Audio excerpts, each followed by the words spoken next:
E aí, pessoal, talvez uma mudança de planejamento. Também é preciso falar de Sarará e mais sobre Douglas Costa.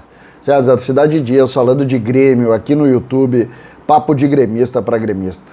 A grande preocupação do torcedor do Grêmio diz respeito à manutenção ou não do contrato de Douglas Costa. Depois da sua manifestação, claro que muitas repercussões aconteceram, o torcedor ficou contente, mas eu continuo afirmando, para mim, Douglas Costa ainda vai construir a sua saída do Grêmio por um simples motivo.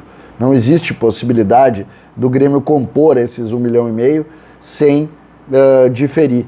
E Douglas Costa já afirmou que não vai aceitar isso. Portanto, não se surpreendam se nos próximos dias, talvez no início da próxima semana, a gente tenha uma nova possibilidade de saída de Douglas Costa. Sem diferimento, sem possibilidade de permanência. Sem essa situação, óbvio que vai se encontrar outro caminho, e o meu posicionamento continua sendo esse, vendo a forma como os fatos estão sendo colocados. É muito difícil a relação é atritada, a relação tem dificuldade, e em cima disso fica evidente que a solução é de saída. Por mais que ele tenha pedido desculpa, que muitos torcedores tenham, de certa maneira, abraçado isso, eu sinceramente não acredito que isso vai ter um final com o Douglas Costa jogando aqui. Eu não vou nem falar em final feliz, porque eu não tenho eu não conseguiria ter a certeza do que é o final feliz nessa possibilidade. Eu preciso sempre que a gente posicione as coisas e tente colocar os fatos na frente das opiniões nessa hora, por um simples motivo. É muito complexa essa relação e a gente vê uma parte muito superficial. O que existe nos bastidores é muito mais tenso do que a gente vê em uma ou outra postagem das redes sociais. Pode acontecer dele permanecer? Pode. Por uma questão muito definida de diminuição de valor. Neste caso, com certeza. Se não houver isso, como ele disse que não vai acontecer, não existe possibilidade do ambiente permanecer com um jogador ganhando 1,5 milhão, sendo que todos estão, de alguma maneira, negociando seu diferimento, diminuindo para 450 para poder encarar. Às vezes, e o Grêmio vive hoje uma transição pesada na sua forma de condição financeira, fica claro que quem não entrar dentro deste processo não vai conseguir permanecer, e me parece evidente que esse é o caso do Douglas Costa. Eu sei que eu estou indo contra a maré, mas é a forma que eu vejo e a forma como eu estou entendendo os fatos que estão sendo colocados para a gente analisar. Me parece muito lógico isso. Tem outras duas situações importantes nesse vídeo aqui que eu queria colocar para vocês. O primeiro diz respeito a Sarará. Sarará, assim como Fernando Henrique, recebeu sondagem do mundo árabe. Isso mesmo. Jogador que de alguma forma se destacou muito bem no ano passado, fez bons jogos, podia ter jogado mais, na minha opinião, acabou jogando mais com o Filipão, depois jogou uma outra partida, mais ou menos entrando, mas mostrou ali qualidade como volante. E agora começa o mercado também a entender e fazer essas sondagens. O que eu tenho dessas sondagens? Que seja qual for o valor, que a gente sabe que não é um valor muito alto, não existe nenhuma possibilidade de liberação do Sarará. Mais do que isso, o próprio Sarará disse, o meu tempo de carreira é no Grêmio, eu vou construir a minha carreira no Grêmio. Diferente de Fernando Henrique, que gosta da ideia de deixar o clube, Sarará não. Sarará tem um conceito de que ele vai ser importante aqui e mais do que isso, vai ser importante para o crescimento da carreira dele. Portanto, essa é a notícia. Sarará recebe sondagens, mas Sarará não sai sob nenhuma hipótese.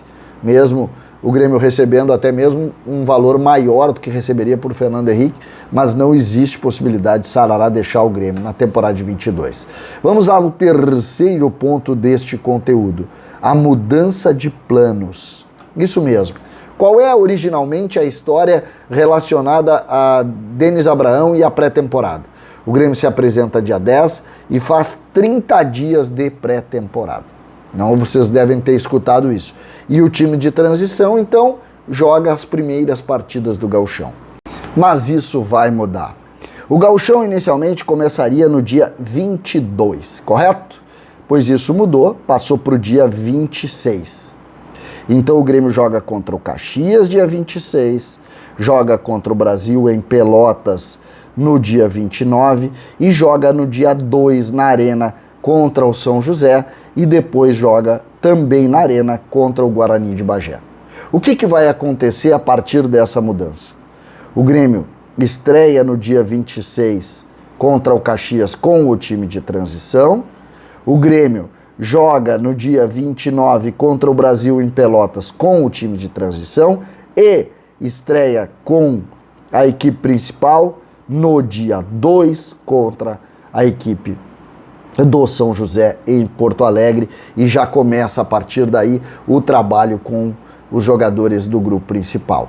Essa mudança, ela, claro, deve ter ainda no curso desse trabalho alguns jogos com a equipe de transição. Não encerra no dia 29 em Pelotas o time de transição, não encerra ali a participação, porque eu acredito que o Grêmio deva usar esses jogos para fazer umas espécies de amistosos para movimentar não só o time titular, mas o time reserva, para fazer todo mundo jogar. Mas acredito que o Grêmio tem, por exemplo, antes do Grenal, o jogo lá em Frederico Westphalen contra a União Frederiquense. Esse é um jogo que o Grêmio deve, imagino eu, fazer com a equipe de transição para manter o grupo todo aqui, sempre em Porto Alegre, com semana cheia, trabalhando, desenvolvendo esse trabalho. Mas isso já não é só um palpite olhando a tabela, imagino que seja por aí. O que é preciso dizer, e acho que essa é a principal informação, é exatamente com relação a esses 2 primeiros jogos e não os 5 primeiros, como basicamente estaria definido a partir do planejamento colocado por Denis Abraão.